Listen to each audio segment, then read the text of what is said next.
کچھ پہلو ہم نے ابتدائی بیان کیا تھا، آپ کی دنیا میں تشریف آوری اور بالخصوص آپ کا جو ایک طویل عرصہ خدمت دین میں اور توحید کے پیغام کو عام کرنے میں جو گزرا اس سے متعلق تھا، جس میں مشکلات کا بھی ہم نے تذکرہ کیا، اس وقت کے لوگوں نے آپ کو کیوں جھٹلایا اس پر بھی ہم نے بات کی، اور آپ علی نبینا علیہ الصلاۃ والسلام پر کتنے لوگ ایمان لائے اس کا بھی ہم نے کچھ ذکر جو ہے وہ کیا تھا۔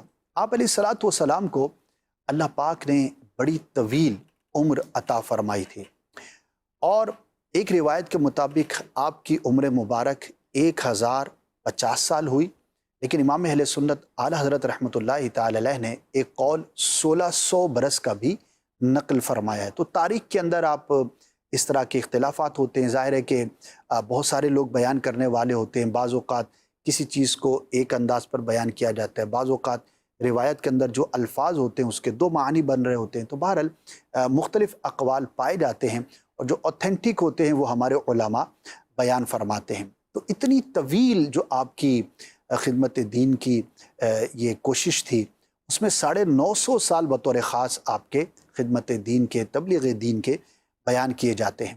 آپ علی نبینا علیہ الصلاۃ والسلام نے بڑی کوشش کی اور اللہ کے پیغام کو لوگوں تک پہنچایا، لیکن بہت کم لوگ آپ پر ایمان لائے۔ آپ انہیں سمجھاتے رہے، اللہ کے عذاب سے بھی ڈراتے رہے، لیکن جب ذلت اور بدبختی کسی کے دل پر غلبہ پا جائے تو پھر نیکی کی دعوت اور اچھی بات، نصیحت کی بات اس کے دل پر اثر نہیں کرتی، یہ آپ کا مذاق اڑاتے، اور معاذ اللہ آپ کو اس حد تک انہوں نے ستایا کہ بالآخر آپ ان سے مایوس ہو گئے، اور اپنے رب عز و جل کی بارگاہ میں آپ نے عذاب کے لیے دعا کی، التجا کی، اور پھر اس کے بعد جو نوح علیہ الصلاۃ والسلام کی قوم پہ عذاب آیا، کس طرح سے آیا، وہ کس چیز کا عذاب تھا، کشتی نوح کیا تھی، کس طرح سے بنی، اس کی ڈائمنشنز کیا تھی، لینتھ کیا تھی، وڈتھ کیا تھی، بلندی کیا تھی، اس میں کون کون سے لوگ تھے، اور اس کے اندر کون سے جانور اور حشرات الارض تھے۔ جی ہاں،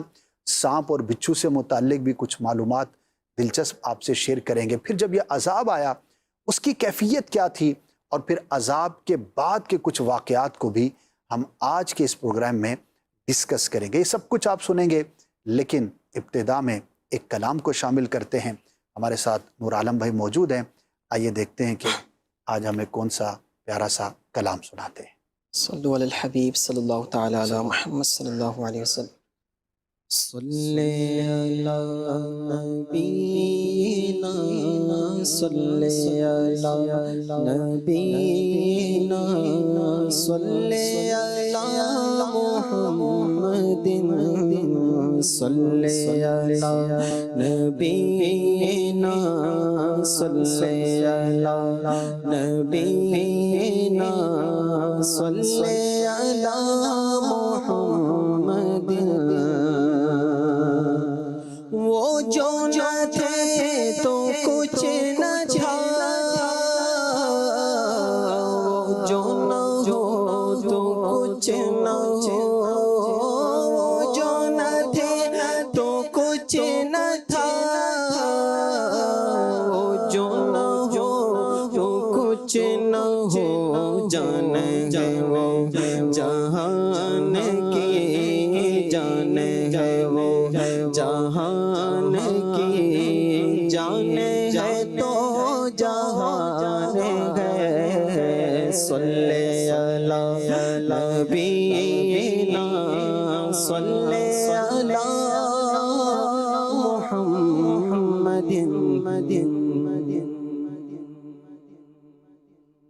منور میری آنکھوں کو میرے شمس و ضحیٰ کر دے، منور میری آنکھوں کو میرے شمس و ضحیٰ کر دے، منور میری آنکھوں کو میرے شمس و ضحیٰ کر دے، منور میری آنکھوں کو میرے شمس و ضحیٰ کر دے، منور میری آنکھوں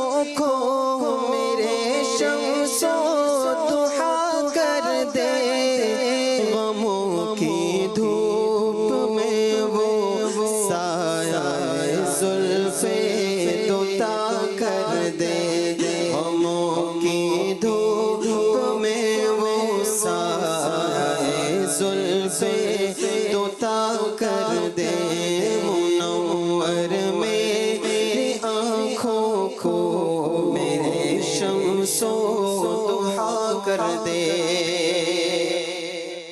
اور جہاں پانی عطا کر دے بھری جنت ہی پا کر دے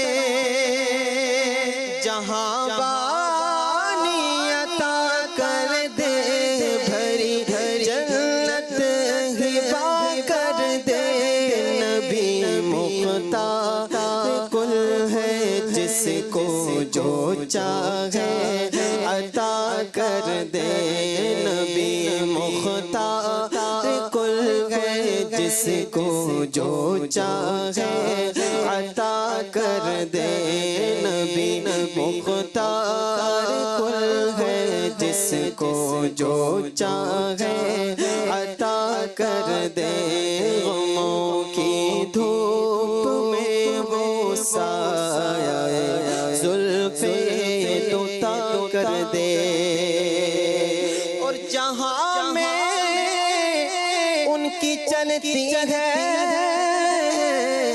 وہ دم میں کیا سے کیا کر دے جہاں میں ان کی چلتی ہے وہ دم کیا سے کیا کر دے زمین کو آسماں کر دے سوریا کو سرا کر دے زمین کو آسماں کر دے سوریا کو سرا کر دے منور میری آنکھوں کو میرے شمس و ضحا کر دے